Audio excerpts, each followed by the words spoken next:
Relationship with your kids right now? I don't have one. It's been three and a half years. What's going on, my good people? Welcome back to Roller Clip TV podcast. I did a short about Gary Owens the other day from Club Shay talking about being demonized as a dad. I got a decent response, but it's some things I want to cover with it. But I want to go back and review this clip, and I wanted to do this video all over again because I think the conversation is too deep to just keep in a short. But roll the clip. Relationship with your kids right now? I don't have one. It's been three and a half years.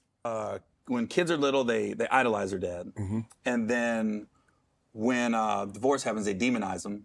And then as time goes by, they humanize them. Mm-hmm.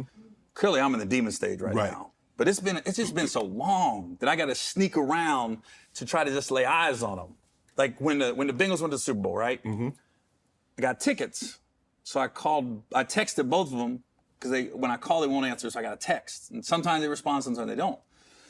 So I was like, I got tickets. I got 4. You guys want to go? And they was both like, no. So I was like, dang. And then that's it. Just no, not love with dad. I had other plans. I got other arrangements. I ain't gonna say what they said, but it wasn't pretty. They're my greatest accomplishments and my greatest failure at the same time. But to see how it's just crashed and burned since the divorce, and this is all since the divorce. Do you believe she played a role in the divide with your kids? I'll say I'll take the blame because I didn't ensure that my relationship with them was so strong that no matter what anybody said to them, they could be like, nah, my dad's good. So, I was gone a lot. Right. I'm on the road. Right. And that's part of the... So, let's talk about this for a minute, family. This is a very tricky topic because I feel like first of all, being demonized as a parent is not a male thing. This happens to male and females, unfortunately. It's sad that a lot of fathers get demonized because of whatever reason. In Gary Owens' case, he cheated, or at least he says that he cheated. I've heard his wife talk about some different things. It just seems like over time they just weren't on the same page. But nevertheless, I had a person who just posted a message under my short that said something like that they tried to give their father a chance and undemonize him, and the father just proved him wrong. And you know what's crazy? As a father, I have been demonized 1,000%.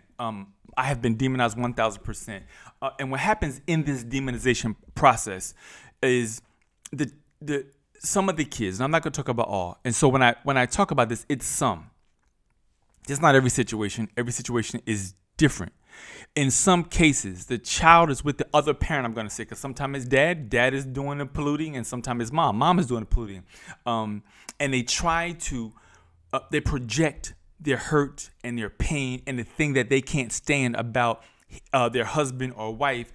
And the child doesn't realize over a period of time, it's like Stockholm syndrome. They get this negative thought of the other parent, and subconsciously, they don't even know why they dislike the other parent. They just know that they have triggers. And so in Gary Owens' case, he's trying to reach out to his kids over and over and over, and they're blocking him every step of the way. Clearly, he's in a demonized stage. I truly agree with what he says. I think after a divorce or a separation, depending on what the situation was, I know in my case, I remember at the time texting my daughter. This was decades ago. Texting my daughters, "Hey, I'm gonna come get y'all. We're gonna go get something to eat." Because even though the divorce was occurring or the separation was occurring, a father still has the right to participate in his kid's life. The sad thing that is in America, when we go through something in the relationship, male and female, we begin to wave these banners like, he did this wrong to me, she did this wrong to me. And I tried my best not to be that guy. I'm not saying that I'm completely, at this point in time, everybody knows, don't talk to me about it, because I'm going to tell you the truth. I feel how I feel at this point in my life. Back then, when it was first going on, I just wanted to create peace. I just wanted to keep the relationship. And Gary Owens said this. He said he didn't do enough to ensure that his relationship with his kids was intact. That was a very, very deep comment, yo. That was a very deep comment. Because I asked myself as a father, how would I have done that? I again talk about myself. There was times where I tried. Not that I tried. I said I did it. But I'm not even going to get on this camera and act like I was freaking trying ever. I was a phenomenal dad. I did the best to my ability. But how do you ensure that?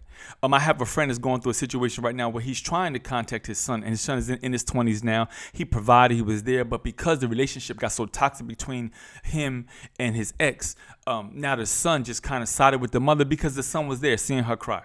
The son was there watching her. The son was there listening to the insults and the agony and the pain. So by default, as a child, the child is always going to lean towards, at times, the weaker, if that's the right word. I mean, y'all may debate me on that one. I'm going to say weaker in terms of, because I think that most men or women in a situation kind of turn to God and they take it on the chin and they just give the situation time to evolve. And sometimes it gets better and sometimes it gets worse. But the thing about being demonized is that there's not a damn thing you can do about it. There's nothing that you can physically do other than pray. If calling a child, reaching out to the child, yes, you have to make the attempts. But until that seed of demonization, I'm gonna say, that resentment inside the person, that hatred inside the person changes, there's absolutely nothing at all that you can do. And it's a very sad situation to listen, because I think that as parents, we get I'm the kind of parent that you're not gonna see me complain. You're not gonna hear me complain. You're not gonna see me cry. I'm gonna ride it out. I don't know if that's right or wrong, because then it comes across like I'm kind of emotional at times, and it's not true. My wife sees, my wife hears, but there's nothing in. I'm not going to be running around gossiping, trying to get family members on my side, trying to get the kids on my side when they have a certain perspective or projection towards me as their father. I did the same thing. I'm not talking about this just from a father perspective, but I did the same thing with my dads. I had a physical dad and I had a biological dad. And I said this, and I've shared this many, many times before, and I'll share it again. In my opinion, neither one of them were worth SHIT. Neither one of them had my best interests at heart. Neither one of them could care. I tried to undemonize both of them, but both of them, as this person said in the comments, both of them proved to be just who they wanted to be. I often question my upbringing, because I don't know if I am the way I am because I had to be tough, because I had to navigate life without the direction of a father, without the approval of a dad.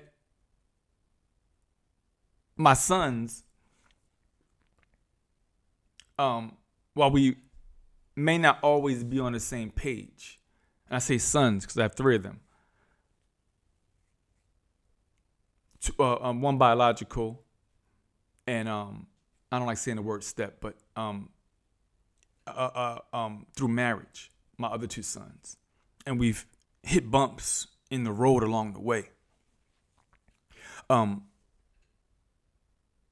of my sons is visiting this weekend from New York, and first time he visited us, actually he's the first one that has put his money where his mouth is to travel. And the thing that blessed me about him is that we've had a rocky relationship.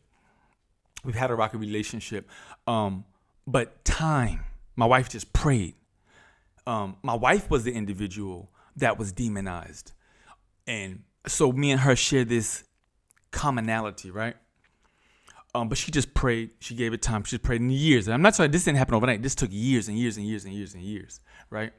But he came in Friday, right, y'all? And I was showing him around the house because my wife and I, we purchased a house out here in Georgia, and so I was showing him around the house. And my wife we turned a bedroom into her closet. And he walked into the closet and he said this. He said, Rob, he said, my mother always talked about this.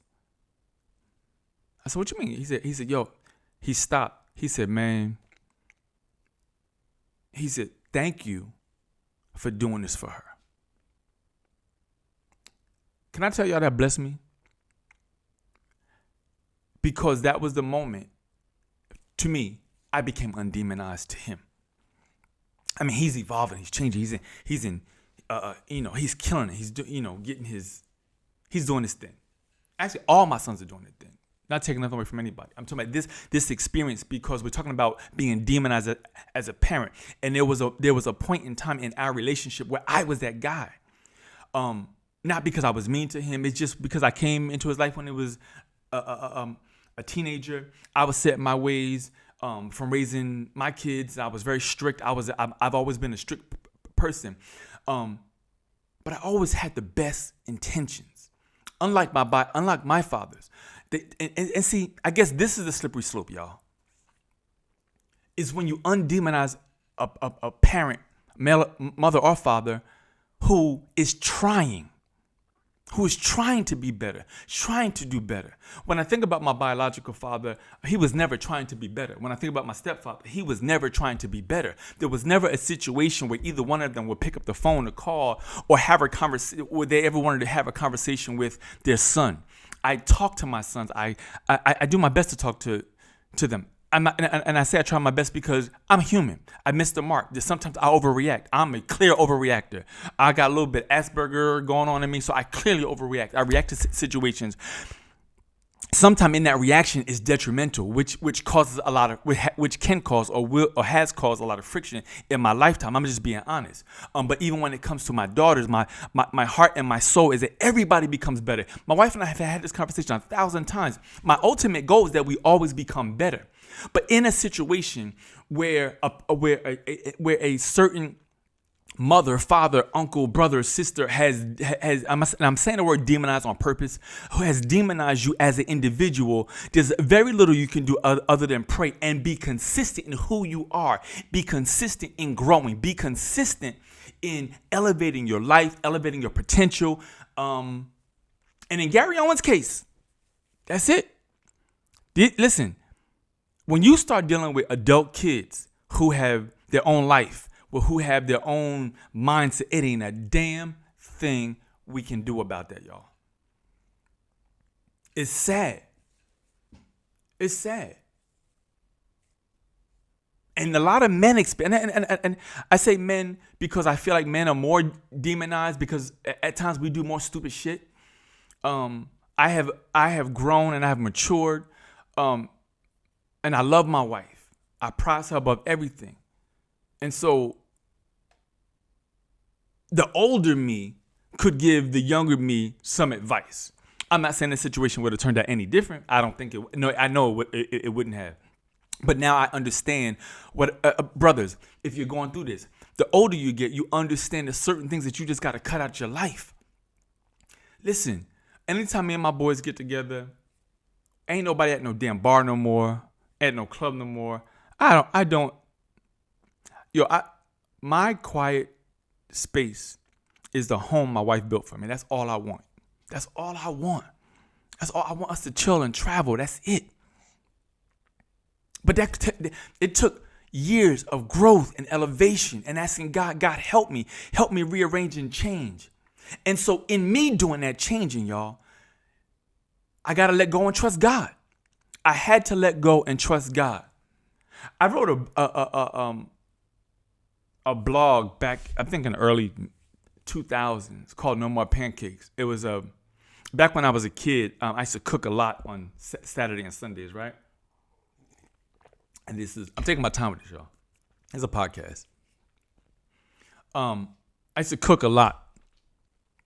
And I would make, this one Saturday morning, I woke up and I made some pancakes, sausage, egg, scrambled eggs, bacon. I think I made some grits. I had to be maybe 10 years old, 9, 10, 11, no more than that, right? I put everything on a plate, put it on a tray. made my stepfather some orange juice, and I put on a plate for him and my mother. And then I walked the tray upstairs. I knocked on the door, and I brought the tray into them, and they both sat up in the bed. It was maybe like around 9 or 10 o'clock on a Saturday morning. And my stepfather sat up in the bed. Oh, Roberta. He used to call me Roberta, and I hated that shit. Anyway, my bad, y'all. I had a moment. He said, "Oh, you made breakfast for me?" And my mother sat up, and they both ate. And he was smiling. And in this moment, y'all,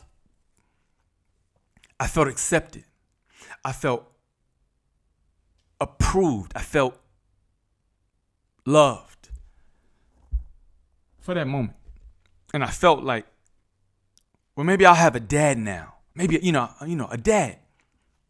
The thing about my sons get advice from me, so they have no clue what it means to not have a dad, right? For the men who never had a dad, you know what the hell I'm talking about. You go through life and you have all of these things you're trying to figure out when they just pick up the phone. Anyway, in this moment, I felt like I had a dad, that things were gonna be on the right track, and it didn't. I share that story because I tried to duplicate that moment over and over, and it became a habit in my life where now I began to do certain things to get people's love and approval, especially my stepfather, my biological father, where I did things where I wanted to get their approval because I wanted to be a son. I just wanted to be a son. I wanted a dad to put his arms around me and say, "Son, I'm proud of you. Son, you're doing good. Son, look at the beautiful woman you chose. Son, I wish I would." Y'all get what I'm saying, y'all. And so in the opposite, I tried to make sure my kids never felt that, right? Throughout my lifetime,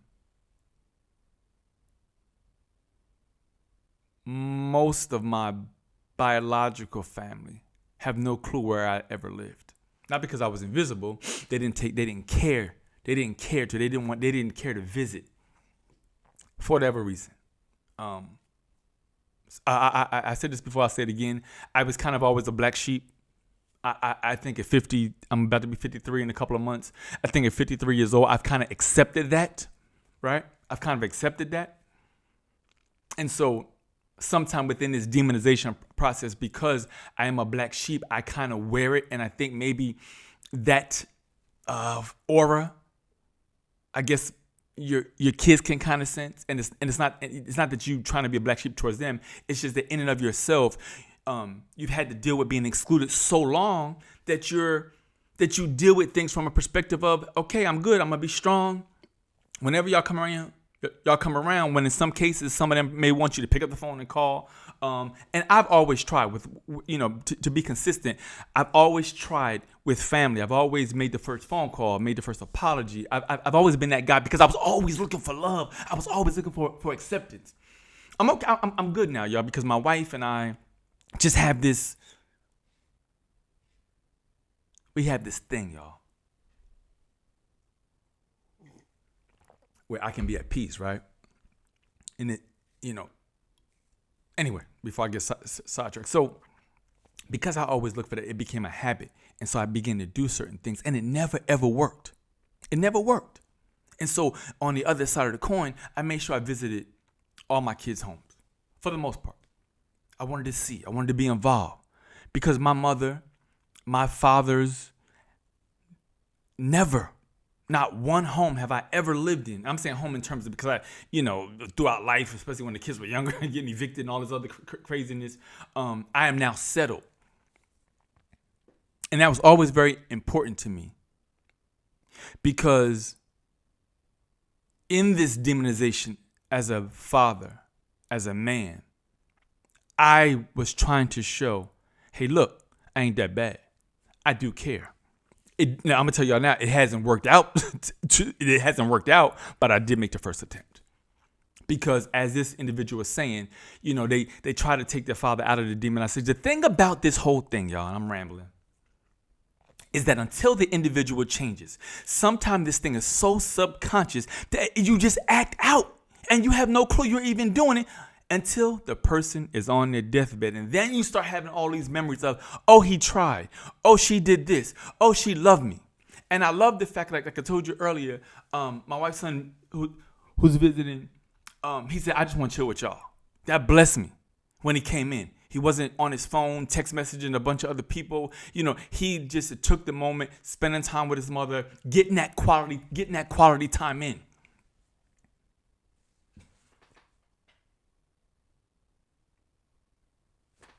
Anyway, y'all, I can go on and tell y'all about stories about close friends who want nothing more than have a relationship with their kid, but they're dealing with exes who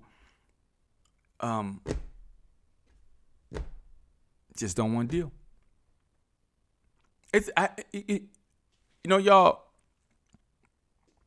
to any brothers watching this, just keep your head up. Any women who are going through this situation, because it's not just men. I'm a man, so I'm talking from my male perspective, but women go through this thing too. Like I said, I've watched my wife survive this.